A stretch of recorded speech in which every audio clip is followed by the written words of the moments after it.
band-band yang gue suka untuk main di festival gue tuh nggak segede itu di sini. Berarti tujuan dari awalnya apa, Bar?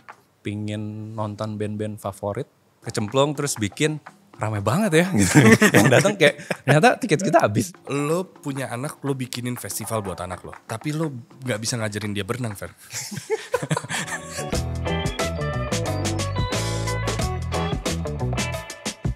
Ladies and gentlemen, this is your host Iyas Lawrence. Hari ini kita kedatangan Ferry Dermawan.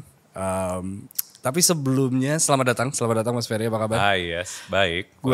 Izinkan gue bercerita sedikit ya. Silakan. Gue itu anaknya tidurnya cepet. Karena Sama. lu juga, lu tidur jam berapa? 10? Exactly, ya kan 10 tuh terlelap gue. 10 tuh udah di deep sleep, berarti gue tidur jam 9, setengah 10 gitu. Okay. Karena pagi siaran. 18 Januari 2024. Sebulan lalu berarti ya. Sebulan lalu ada yang nelponin gue jam setengah 11. Dia nelpon, terus HP gue tuh otomatis nge-reject kalau di atas jam tidur. Silent mode gitu ibaratnya. Terus tiba-tiba gak lama ada yang WhatsApp. Dia tulis, "Yes, wawancara Ferry Dermawannya Joyland dong," gitu. Terus di follow up lagi tulisannya please gitu kan. Abis itu dia WhatsApp lagi, dia bilang bangsat telepon gue di reject gitu kata dia kan. Pokoknya emosi deh tuh. Paginya orang yang sama WhatsApp gue juga. "Ya sorry semalam gue mabok," gitu.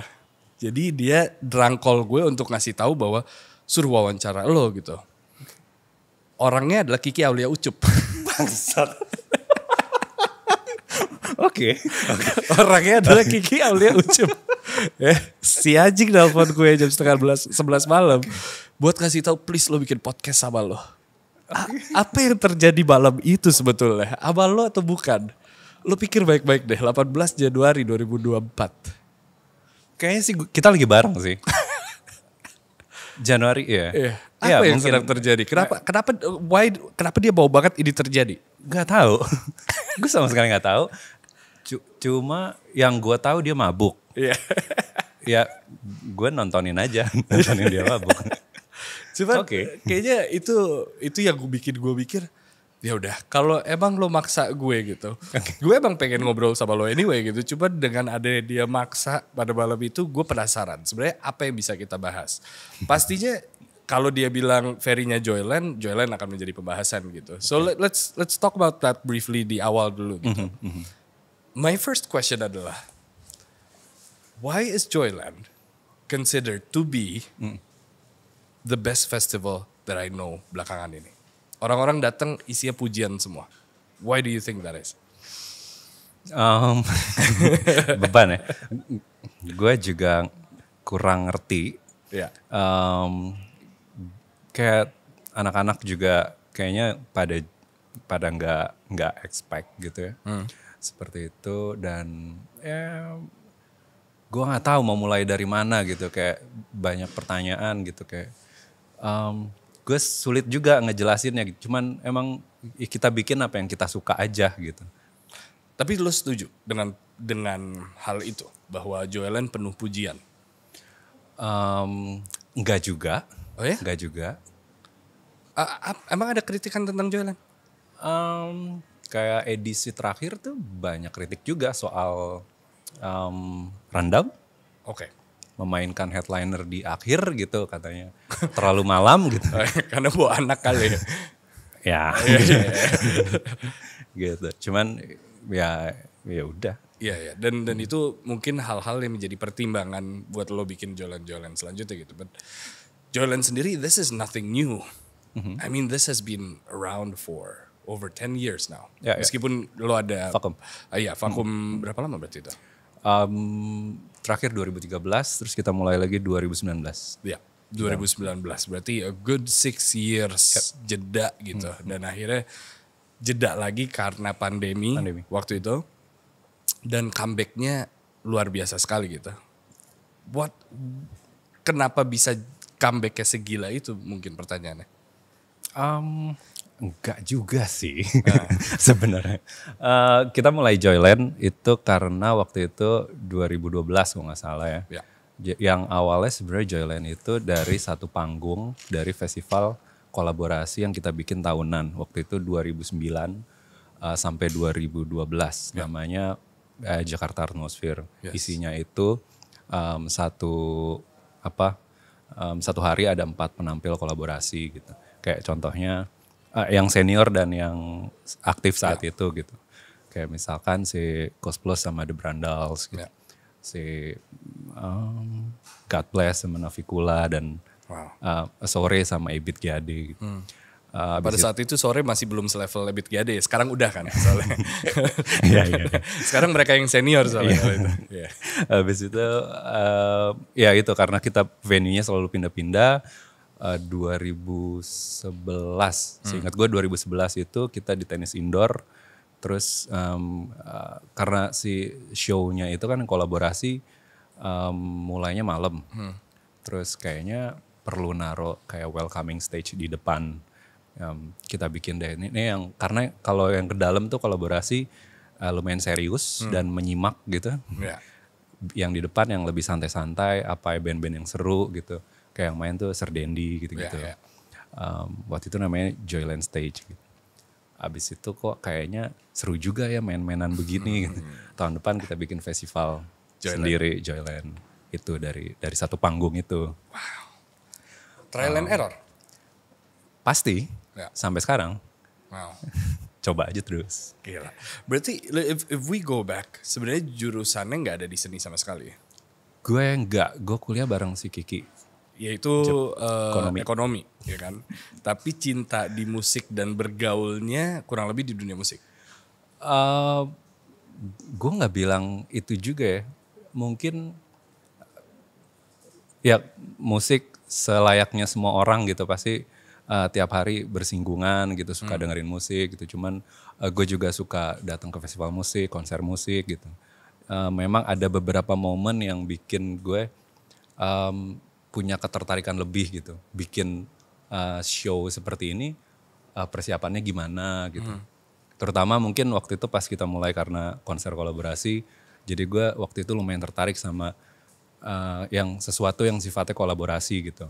Kayak mempertemukan mereka tuh sebelum ada di atas panggung prosesnya seperti apa gitu. Butuh berapa lama. Jadi bukan showcase ya malah. Bukan show mereka di atas panggung. Lebih tertarik di belakang. Wow. Waktu itu. Iya, gitu. iya. Dan ya pas kita proses di Jakarta Atmosphere juga seperti itu sih. Karena kan banyak banget yang lebih lama ngobrol begininya gitu di belakangnya gitu. Kadang kayak pas masuk ke studio mungkin kayak satu dua sesi gitu 3 jam udah siap naik panggung gitu. Tapi juga memang ada beberapa musisi yang sangat teknis yang berkali-kali latihan masuk studio gitu. Tapi kayak mayoritas kebanyakan emang nyatuin frekuensi lewat obrolan dari sebelum dia manggung. Mungkin itu sih yang bikin kayak banyak cerita gitu, seru gitu. Terus kan karena semuanya tuh musisi yang aktif di era puluhan tahun lalu gitu. Dia menceritakan saat itu seperti ini gitu. Oh ternyata keadaan hari ini jauh berbeda gitu. Mencari relevansi yang dulu dan sekarang gitu-gitu. Itu yang bikin kita tertarik. Salah satu hal yang menginspirasi lo juga adalah The National di Singapura. Atau wouldn't you say that? Itu karena gue suka bandnya aja sih. Oke. Berarti tapi adakah momen di mana kayak lo melihat satu festival dan kayak ini bisa nih di negara gue gitu, atau kayak this I can bring gitu. Karena festival itu kan bukan sesuatu yang baru di negara ini gitu. Dulu dari Java Jazz, Java Soul Nation, Rocking Land, those were the biggest of all gitu. Dan generasi Sarah, generasi Ucup, generasi lo gitu yang nge-polish dan menjadi itu lebih relevan ke sekarang gitu. But what was the first trigger?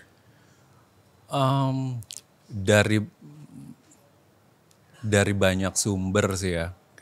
Gua kalau dipikir-pikir gitu karena kayak dulu gue sangat terkesan sama semua eventnya Java Musikindo gitu yang gue sebagai penonton dari datang sampai pulang tuh ngerasa selalu punya kesan baik gitu. Dan jadi saat gue ada di saat gue harus ngegarap satu konser, gue punya patokan gitu. Kalau gue jadi Adri Subono, kayaknya gue nggak akan nge-cut budget ini gitu, karena si penonton bakal gak nyaman di sini. Gue Gitu. penasaran apa misalnya detail-detail yang lo lihat dari Adri Subono? Lo lihat dari antrian masuknya gitu, terus di dalam tuh, itu kan duit semua. Kalau orang kayak mau kayak patokannya ke budget, ya sekarang banyak banget yang bisa dipotong dari situ. Gitu. Cuman mungkin waktu itu menurut gue Java Musik Indo punya standar yang sangat tinggi, yang nggak salah gitu. Emang menurut gue di industri pertunjukan memang harus kenyamanan penonton sih yang nomor satu dipikirin. Tapi yang dijual dari awal selalu musik. Apa nih? Kalau misalnya ngomongin tentang festival, karena what I know, festival di sini tuh memang patokannya dari awal yang dijual selalu musiknya kan. Betul. Apakah itu yang lo pegang juga dari awal atau selalu pengen ada yang berbeda? Enggak juga, karena banyak, gue nggak ngerasa band-band itu atau festival yang gue suka cukup fit sama market di sini. Ya karena tiap negara punya market dan scale-nya masing-masing deh gitu ya. Itu juga kenapa kita pas dari mulai tuh udah dengan kesadaran kita mau bikin festival yang skalanya small to medium aja deh gitu. Karena kita pengen ada program ini, program itu. Programnya ada beberapa gitu supaya yang datang tuh bisa experience banyak hal. Dan kayaknya kita bisa tumbuh perlahan dengan tanpa keteteran program-program yang ada. Karena sekalinya kita langsung ngebikin satu festival yang gue pengen ada di level yang ini, setara dengan ini gitu. Compete-nya susah. Menurut gue band-band yang gue suka untuk main di festival gue tuh nggak segede itu di sini. Kayak misalkan gue suka The National, berapa banyak sih apa bisa dia mendatangkan 20.000? Gue gak yakin, tapi kan gue gak mungkin nggak ngejar segitu karena bayaran dia udah di segitu. Tapi gimana ya? Misalnya gue suka dengan sebuah konser gitu. Di otak gue yang pertama adalah kapan dia manggung lagi dan akan gue datengin gitu. Bukan gue bikin sebuah festival dan gue datengin dia. Ketika logisnya itu gitu. Betul. Berarti apa yang membuat lo menjadi orang yang seperti itu gitu? Apakah dari dulu emang orangnya ambisius gitu terhadap sesuatu? Enggak juga. Enggak ambisius. Cuman karena udah keburu kecemplung, ya kayak Joyland 2012, 2013 itu kan sebenarnya yang kita tuh ngerasanya secara mood, ini tuh kayak kita pengen rasanya tuh penonton kayak main ke rumah temen tapi punya backyard yang gede banget gitu. Terus di situ band-band. Ini GBK ya? Waktu itu di belakangnya Senayan. Iya, di belakangnya Stadion Renang. Iya betul, iya. Jadi kayak cuma 3.500 juga per harinya gitu. Festivalnya 2 hari. Rasanya seperti itu gitu, ada panggungnya back to back, panggung kecil dan lebih besar gitu. Ya terus 2019 kita balik dengan kayaknya gue pengen coba yang band-band internasional deh. Terutama yang skalanya yang tier 4, 3 Siapa gitu. yang lo undang? Waktu itu tuh ada Eus Tumor, ada Was Out. Ada Tops, Frankie Cosmos. It was the Australian band as well. Siapa? Gue lupa deh 2019 ya. Lupa.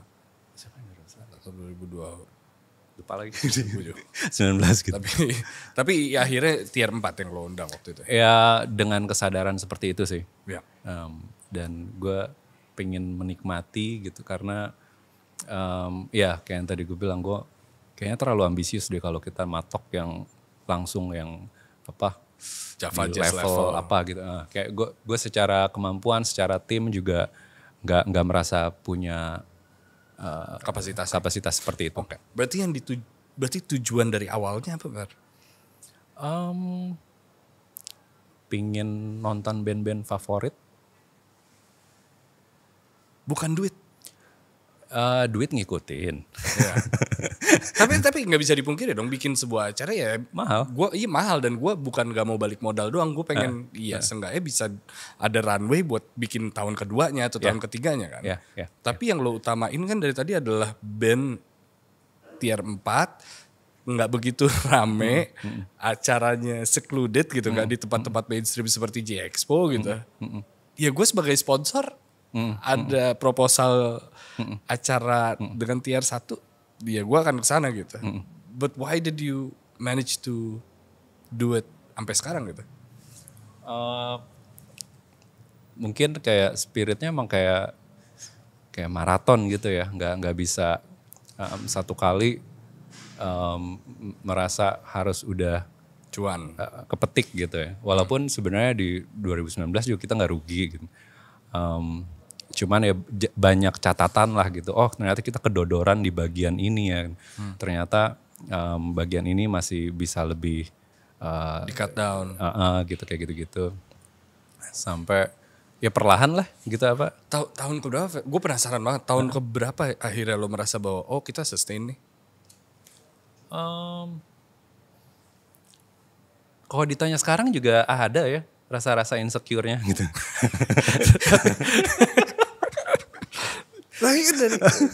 Your first festival gitu, 2009 berarti kan? Jakarta Atmosphere gitu. Oh ya 2009. Lu berkarir dari situ dong. Maksudnya industri lu udah dipatokin ya Ferry Dermawan akan di situ gitu. Industri festival musik atau pertunjukan gitu. Waktu itu belum sadar. Oh itu belum sadar, lu Belum. kecemplung aja gitu. Kecemplung terus bikin ramai banget ya gitu. Yang datang kayak ternyata tiket kita habis. Balik modal? Enggak. Untung. Masa nggak bikin lagi? Iya berarti bikin lagi dong. Bikin lagi. Bikin lagi. Untung lagi. 4 tahun untung terus. 4 tahun untung terus. Berubah nama Joyland. Bikin Joyland dengan konsep dan format yang berbeda. Berbeda. Karena Itu kan yang panggung. enggak maksudnya kita mikirnya tuh Joyland pengennya outdoor festival gitu. oke. Terus kayak pokoknya secara scene tuh pengennya berumput. Oke. Gitu-gitu. Makanya gue tuh selalu kesulitan nyari Lahan. venue Oke. gitu. Kalaupun ada mahal banget gitu. Paham. Untung juga yang pertama.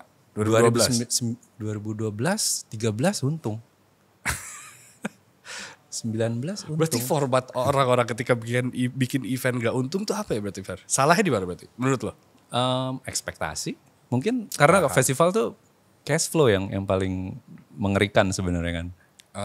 Kayak, ya harus punya cukup modal di depan gitu. Ya. Kalau sponsor juga banyak sponsor yang mungkin termin bayarnya 2 kali apa ya. setelah event kan atau gimana gitu. Atau kalau KPI baru transfer gitu-gitu.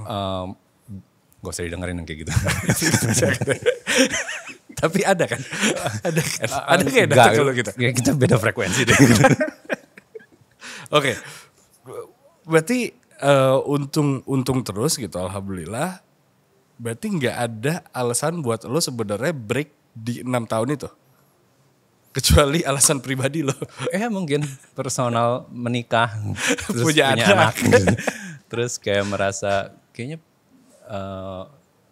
kayak pace ini hidup gue kayaknya melambat deh gitu kayak. Oke, gue menikmati aja dulu deh. 6 tahun. Nah, tapi sebenarnya kita bikin ini juga, bikin konser Oke. lokal band gitu. Sebagai plain song ya. Ya, kita bikin konsernya si Frau, bikin konsernya Pure Saturday, bikin konsernya Senyawa juga gitu. Oke. Tapi berarti 6 tahun itu lo menikah, you had an idea of gue mau bikin si Joyland ini gitu. Dan akhirnya istri lo jadi partner, bener atau? Dari awal. Dari awal? Wow. Waktu itu masih pacaran. How is it like working with your wife? Oke aja. Cuman makin kesini sih mungkin ya karena stresnya makin tinggi, jadi kayaknya anak-anak tahu deh kalau gue lagi diem-dieman gitu. masalah rumah ke kantor, masalah kantor ke rumah ya. Tapi dengan adanya brainstorming setiap hari gitu dan berpikir bahwa how can we make it better, idenya selalu sama bahwa mau scale segitu-segitu aja dan yang terpenting adalah kebahagiaan orang yang datang. Secara scale nggak bisa dipungkiri gitu. Tiap edisi nambah terus. Ya. Karena kayak penjualan tiketnya sekarang udah segini nih. Oke, kita berpikir lagi masalah-masalah apa yang muncul dari sekumpulan orang berkumpul di area ini gitu. Oke, ya kayak dari 2019 karena kita merasa punya anak, terus kita pergi ke beberapa festival, nemuin tuh kayak band yang mau gue tonton belum mulai tapi anak gue udah pengen pulang gitu. Oke, mungkin harus ada area yang Nitip anak. yang dia bisa nyaman, kata paling nggak 4 jam deh gitu, 4 jam di festival gitu. Karena ya lagi-lagi ke festival tuh buat orang tuh butuh komitmen yang tinggi kan, karena ya sebagai penyelenggara sih pinginnya dia menghabiskan katakanlah 6 sampai 9 jam satu hari gitu. Ya. Ya dari situ tuh kita bikin program apa yang bikin mereka betah, terus kayak bisa pindah-pindah dapat hal yang lain, dan selama 3 hari. Wow, Kayak bukan sehari doang. Iya, Nah, iya. Balik lagi gitu ya. Iya, dan iya. makanya kita ada programnya lumayan beragam gitu di luar musik. Oke. Lo punya anak, lo bikinin festival buat anak lo. Tapi lo gak bisa ngajarin dia berenang, Fer.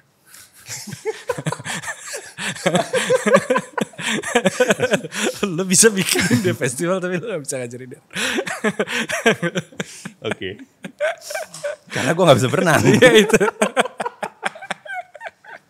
Jadi Joyland di pinggir pantai, orang pada berenang, sunbathing gitu. Lo aja gak bisa berenang. Gila juga lo, Fer. Tapi in seriousness, I think this is the reason why people enjoy Joyland. Karena bisa bawa anak, bebas asap rokok gitu di area tertentu. Apa yang lu korbanin untuk punya itu emang sebenarnya? Duit sponsor yang gede? Enggak juga, karena sebenarnya dari awal kita tuh nggak pernah dapat sponsor rokok. Oke.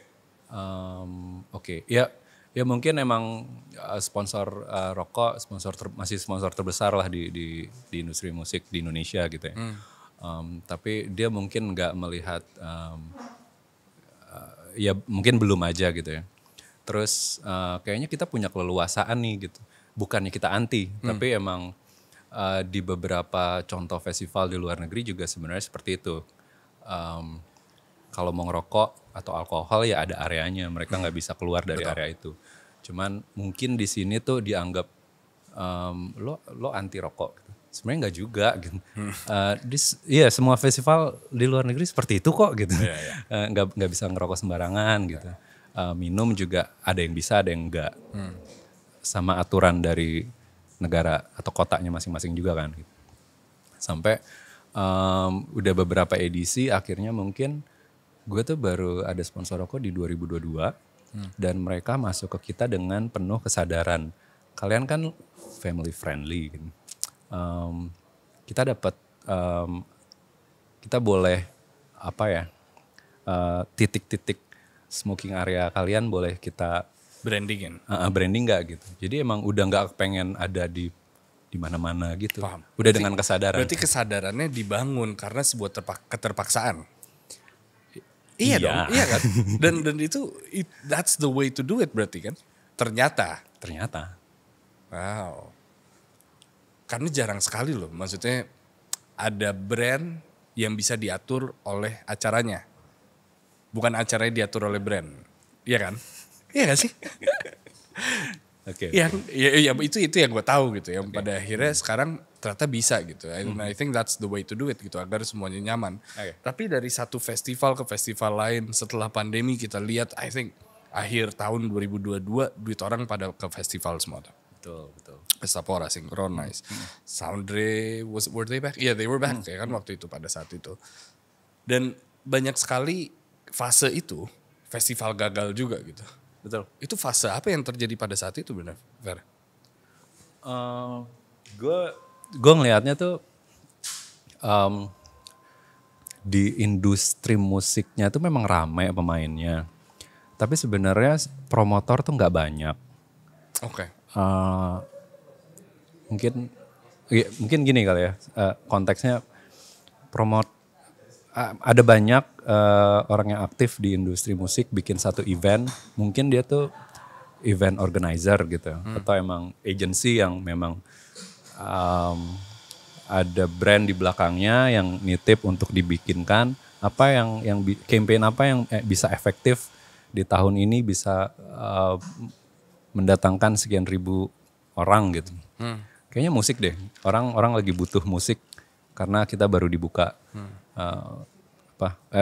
pandemi udah selesai gitu. Tapi tapi sebenarnya promotor nggak banyak ya. Promotor tuh kan kayak business owner juga gitu. Okay. Dia naro idealisme juga di situ gitu kayak dan semua festival yang ada tuh sebenarnya kan punya karakternya masing-masing. Punya DNA. Jadi nggak ada yang sama festival itu menurut gue gitu. Okay. Pasti punya ininya masing-masing lah ya. Selling point masing-masing. Tapi ya mungkin karena mencoba rame-rame ikutan riding the wave gitu, hype-nya lagi begitu, tapi ada miskalkulasi misalkan di cash flow dan lain-lain, ngurus orang 5.000 sama belasan ribu kan juga punya masalah yang beda gitu. Mungkin kaget gitu. Faktor paling fundamental untuk ngebuat festival yang sukses itu apa berarti, Fer? Setelah gue jalanin kayaknya memang balik lagi ke karakter deh. Oke, karakter yang kuat Karakter dari acaranya. yang kuat. Eksekusi juga nggak kalah penting ya. Sebenarnya kalau eksekusi itu banyak yang jago di sini. karena satu orang bisa ngurusin kayak 3-4 hal gitu kan. Iya, paham gue. Berarti apa? Berarti karakter. Bahwa Joyland nih family friendly gitu ibaratnya, atau Pesta Pora tuh pesta rakyat gitu. Pada akhirnya orang beli tiket karena itu. Orang pergi juga karena itu kan gitu. Dan gue sih lumayan yakin gitu ya kalau kayak pertunjukan musik live tuh selalu ngasih pengalaman yang berbeda. Kayak nonton satu band sama berkali-kali juga pasti beda tuh rasanya gitu. Nah kayak itu yang bikin gue juga optimis. Benar. Berarti butuh berapa lama sampai akhirnya lu menemukan karakter Joyland ini? Kitanya sih udah nemu dari edisi kedua mungkin ya. Oke. Kayaknya ini yang sangat Joyland gitu. Cuman kan di perjalanannya kita banyak kolaborasi dengan pihak lain gitu. Itu yang perlu banyak waktu. Mungkin sampai di 2022 kali orang baru nangkep. Oh Joyland tuh begini ya gitu. Oh ini gak Joyland nih gitu. Ini festival yang ini gitu. Ini festival yang ini gitu. Termasuk kayak kalau kita ngobrol sama si calon sponsor. Berarti musisi atau experience yang diutamakan sebetulnya? Joyland experience. Nah, bukan atraksi dari musisinya berarti ya? Kalau gue pribadi ya. Tapi gue nggak bisa mewakili anak-anak. Tapi festival selalu tentang experience. Iya, musisi nggak kalah penting sih. Mungkin musisi adalah bagian dari experience itu kan. Iya, pasti. Tapi I want to talk about the ecosystem of the festival industry di Indonesia. Beragam sekali gitu, seperti apa yang tadi gue sebut. Ada With The Fest, there's DWP mungkin bisa dibilang juga dengan genrenya sendiri gitu. Tapi status ekosistem festival musik sekarang tuh apa gitu? Are you guys, permasalahannya apa, dan mungkin sekarang bisa dibilang yang bagusnya apa gitu dari ekosistem sekarang?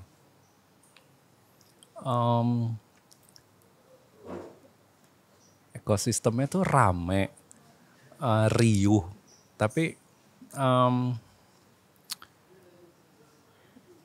kayak gue ngelihatnya nggak semenarik kayak di film gitu. Film tuh film festival yang gue tahu, festival yang di filmin yang gue tahu cuman Fire Festival, jadi gue nggak tahu. Nggak, maksudnya kalau di industri film tuh kayak industri film. Dia punya genre yang ini hidup, punya genre yang ini hidup. Kalau kita tuh kayak masih belum gitu kayak. Padahal sih sebenarnya skalanya penontonnya besar gitu, cuman mungkin kurang disodorin sama yang lain-lain gitu. Oke. Jadi Nah iya sih itu pertanyaan gue juga berarti Fer. Ketika gue let's say ke Berlin deh. Gue ke Berlinale, festival film Berlin. Sepi. oke. Maksud gue enggak, ya iya wah gitu. Satu dunia ngomongin Berlinale gitu. Di situ ada Johnny Depp dan kawan-kawan gitu. Cuman karena di bukan satu tempat doang, ke tempat satu lagi ya udah kayak konferensi isinya cuma ada 9 orang. Oke. Yang nonton ini AC-nya juga panas ngerti ya? Enggak. Kayak biasa aja gitu enggak. Oke. It's not that big. Tapi sponsornya ada dan disupport gitu oleh negara, dikasih apa segala macam gitu. Kenapa kalau di sini tuh harus punya standar yang begitu tinggi sampai yang kecil-kecil mau bikin aja itu jadi susah banget. You know what I mean? Iya, ngerti banget. Kenapa ada permasalahan itu di negara ini ketika membuat sebuah acara? Gue nggak tahu pastinya gitu. Mungkin punya masalah masing-masing. Tapi yang bisa gue yang pernah pengalaman yang gue temui tuh banyak festival oke yang di luar tuh entah itu musik atau kreatif lainnya memang ada dukungan dan intervensi pemerintahnya juga. Jadi secara dana atau budget dia bisa bikin program yang lebih sustain gitu untuk beberapa tahun ke depan. Dan kalau di kita kan sebenarnya mandiri gitu. Ya mandiri lagi-lagi seberapa kuat lo mau bikin program untuk 4 edisi ke depan gitu, kuat atau enggak gitu. Atau kayak gue coba dulu deh 1 edisi gagal terus udahan gitu. Ya itu sih yang mungkin kurang konsisten kali ya. Ya, ya. Ada dari tahun-tahun belakangan ini ada permasalahan nggak ketika venue? Karena gue tahu salah satu cita-cita lo adalah punya venue sendiri kan. Nah per hari ini kan nyari venue masih ya rebutan gitu. Itu menjadi salah satu faktor yang masih menjadi masalah kah? Ya kita kurang alternatif venue kali ya di sini tuh yang dari skala gitu sama ya itu aja gitu. Sampai akhirnya lo bikin Peninsula Island gitu. Ya. Game changing. Karena gue besar di daerah sana, tadi gue cerita di off air. Dulu gue inget banget salah satu konser gue lihat di sana Aditya Sofyan, tapi gue lupa nama acaranya apa gitu. Cuman menurut gue Aditya Sofyan is great anyway. Cuman ketika lo lihat belakangnya adalah sunset dan suara pantai dan di atas tebing, itu kan ya whole different level gitu. Dan selalu berpikir kenapa nggak pernah ada lagi gitu. Sampai akhirnya ya muncullah lo dengan ide brilian lo bikin Joyland di situ gitu. Proses untuk mendapatkan itu seperti apa? Dari 2009 mungkin ya. Terus kayak terutama saat Joyland kita udah punya kayak bayangan sendiri gitu yang kadang itu nyusahin diri sendiri juga. Kita selalu mulai dari dapet venue yang tepat dulu. Oh lo berangkat dari venue? Dari situ baru kita ngerespon, ruangnya ini bisa di-explore jadi area ini jadi area ini gitu. Terus nah ya di situ tuh kenikmatannya gitu kayak. Ide siapa yang awalnya di situ? Sebenarnya kan pertama kali ke Bali itu kan pandemi, nggak bisa ngapa-ngapain. Berkali-kali dari 2020 dari mulai yang kita masih naif gitu, paling 6 bulan juga selesai gitu. Zong. Terus oke 2020 nggak bisa, 2021 sempat kendor, terus kasus naik lagi, nggak bisa lagi. Kayaknya gue liburan kalau nggak salah ke Bali, terus gue merasakan atmosfernya yang beda gitu antara Jakarta dan Bali gitu. Kalau di Jakarta kan kayaknya mencekam gitu. Ya nyokap gue sakit, nyari rumah sakit aja mikirnya berkali-kali gitu. Di Bali tuh kayaknya enggak gitu. Terus orang-orangnya lebih santai, tapi juga kasusnya ternyata rendah waktu itu. Kasus COVID-nya rendah. Waktu itu kan ada level-levelnya gitu ya. Dan gue cek nih kalau bikin izin bisa keluar nih karena levelnya sampai 70% dari kapasitas venue-nya. Terus cari venue, dapat di waktu itu di Nusa Dua tapi masih di Begawan. Taman Begawan.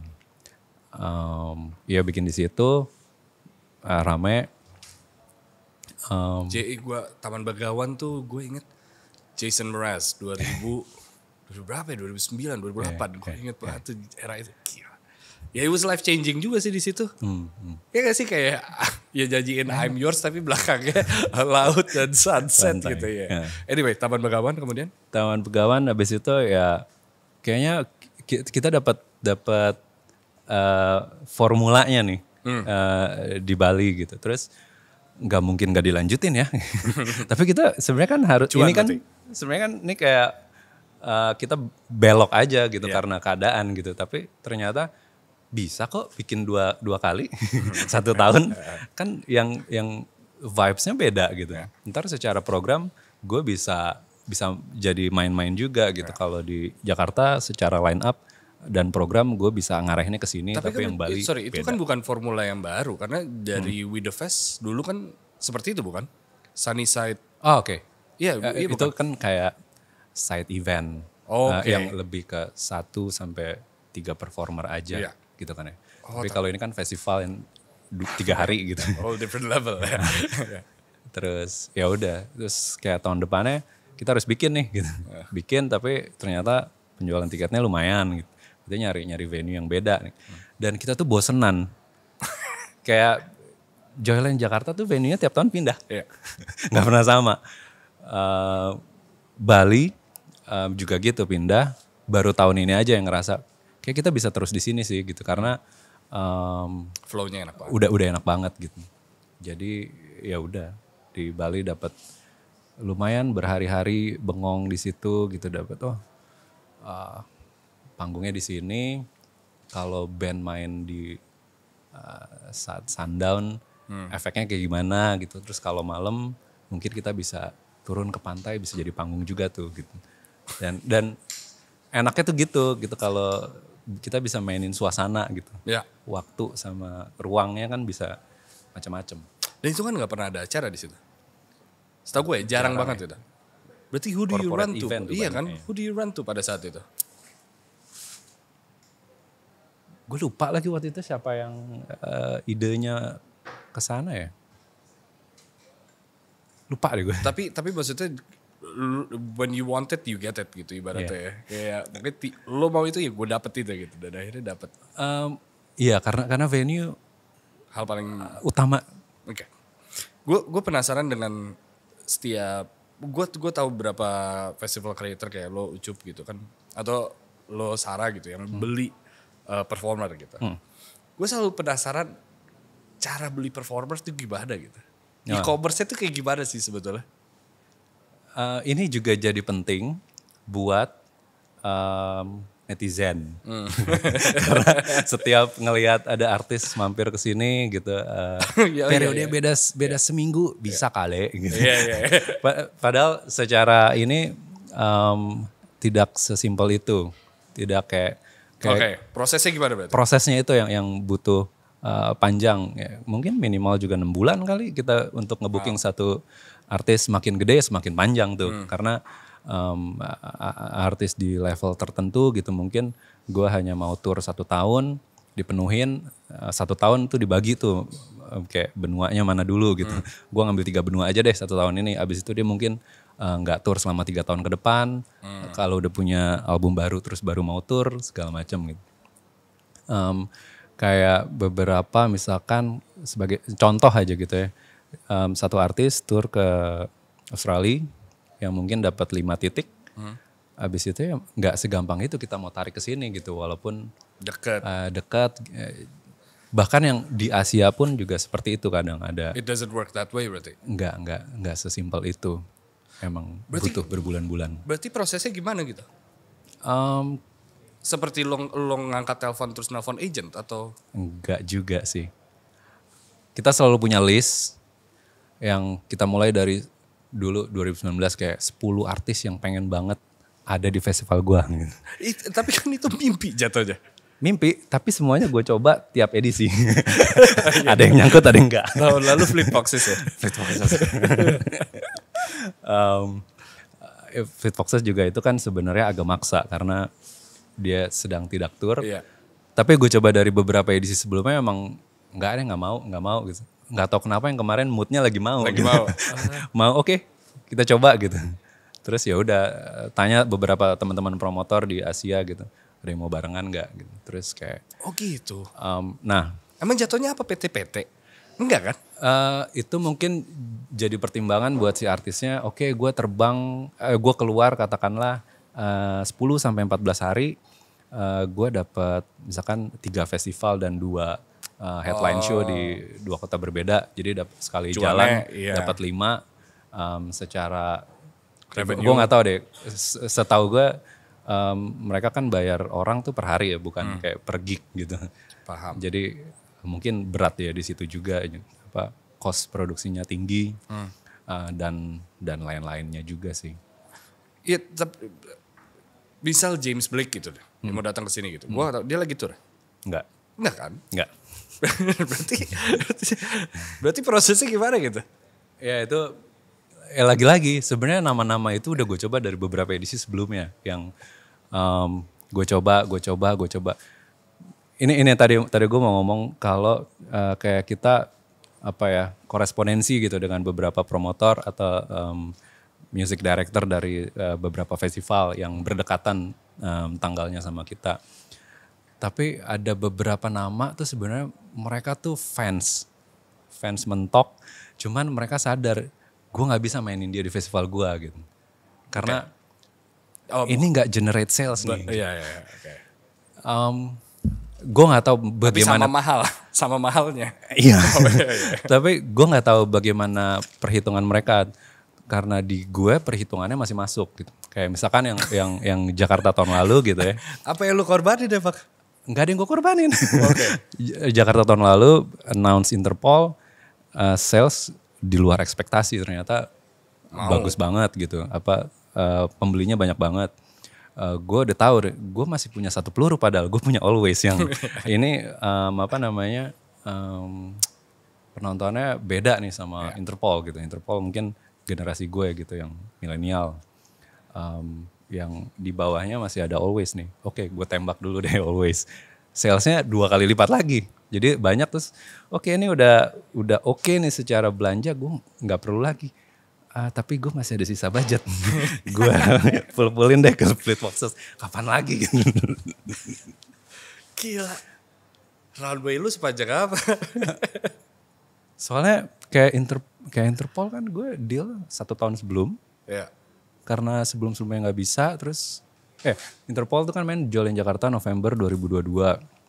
2023. Sebenarnya kita udah ngincer dari 2022. Waktu itu akhirnya dia mutusin untuk ke Amerika Selatan. Tour di sana.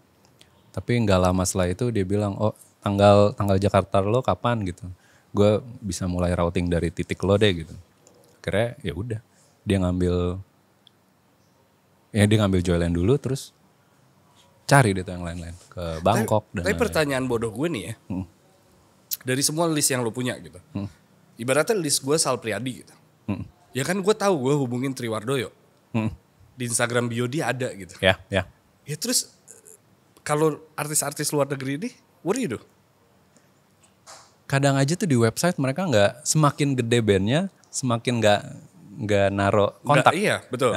Jadi itu Proses riset yang luar biasa. lumayan.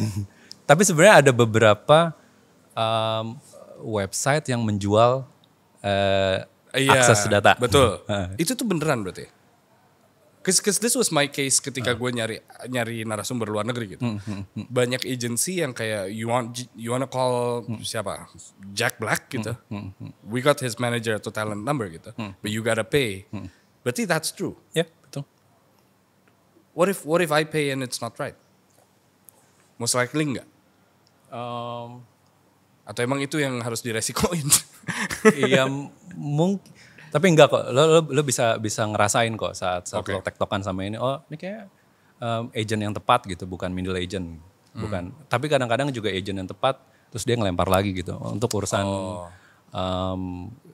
Gue tahu nih karakter dia nih, dia nggak akan jalan untuk satu gig one off gitu. Lo butuh ngerouting tour, lo sama promotor yang di Asia sama dia deh, biar dia yang ngerouting. Alright. Tapi Makes sense. ini juga ada kayak untuk ngontak artis juga kan, lo untuk untuk dia main, manggung, sama kayak datang ke event yang cuma datang nggak main, sama kayak endorsement juga kan itu agentnya beda semua lagi kan gitu. Oke. Dan untungnya tahun ini ada yang kita tahu ya kalau di Bali kan udah lock semua nih. Ya. Ada James Blake, ada band asal Bandung Kings of Convenience juga, ada Shintaro Sakamoto juga. Ya. Ali tentunya dan ada satu line up yang gila banget kalau nggak salah lo masukin siapa aja di situ ya. Ada yang semuanya digabung. Oh, Bank. Bank itu siapa aja berarti? Itu ada Dea Barandana, Kimo, ada Aryo, Aryo dari Space System, ada Zaki, Mantra Futura, ada Coki, Ali dan KPR, juga Tami ikut juga deh. Wow. Ini band apa yang lo bikin deh? Jadi lagi ngobrol sama Kimo, Kimo tuh terakhir main musik tuh buat Kalula album Kimokal album kedua. Setelah itu emang dia udah nggak pernah buka apa tuh itulah software yang bikin musik gitu. Karena dia tahu software yang bikin duit tuh Keynote ternyata. Iya, ternyata tuh Google Slide. Ternyata yang bikin duit tuh bukan GarageBand tapi Keynote. Dia pintar lagi nyari duit. Terus ya udah dia ya dia bilang gue pengen main. Dia. Oke. Pengen main di Joyland gitu. Oh, pengen nampilin apa gitu-gitu. Terus kayak gue ada satu nama Aryo itu gitu karena gue tahu nggak tahu deh, gue selalu respect sama apa yang dibikin dia tuh selalu menarik buat gue gitu. Dia waktu itu bikin Space System, main juga di Joyland 2013 gitu. Waktu itu aja tuh udah kayak buset nih orang kayak kejauhan ya bikin musik kayak gini gitu. Tapi dia tuh bisa bikin hal-hal lain yang itu yang eksperimental di situ. Tapi yang banyak yang lain tuh memang selalu menarik apa yang dia bikin. Jadi gue selalu tertarik sama apapun yang dia kerjakan. Pas dia nyebut nama Aryo, lo ngobrol sama Aryo deh gitu. Kayak itu udah kata kunci buat gue gitu Aryo. Terus ya ketemu, terus ya gitu Aryo untuk ngarahin untuk ya lu buka-buka aja dulu itu software lo gitu bikin. Akhirnya mereka bikin lagu baru. Wow. Sejauh ini per hari ini kayak udah 4 sampai 5 yang akan dimainkan nanti di Joyland Bali berarti kan. Tadinya dia cuma mau bikin 2 album baru, sisanya tuh dua lagu baru dan memainkan lagu-lagu dari band yang main di Joyland. Tapi ternyata karena dia workshopnya hampir tiap pagi, dapat tuh beberapa lagu. Bahkan di tahun politik pun dia tetap aktif ternyata ya. Aktif. Ternyata aktif dia. Kita sangat minim ngomongin tentang Joyland Jakarta yang akan hadir di bulan November. Mungkin secara kalender masih lama, cuman dari perhitungan lo itu bentar banget gitu. Karena harus di booking dari sekarang. What can we know dari November ini?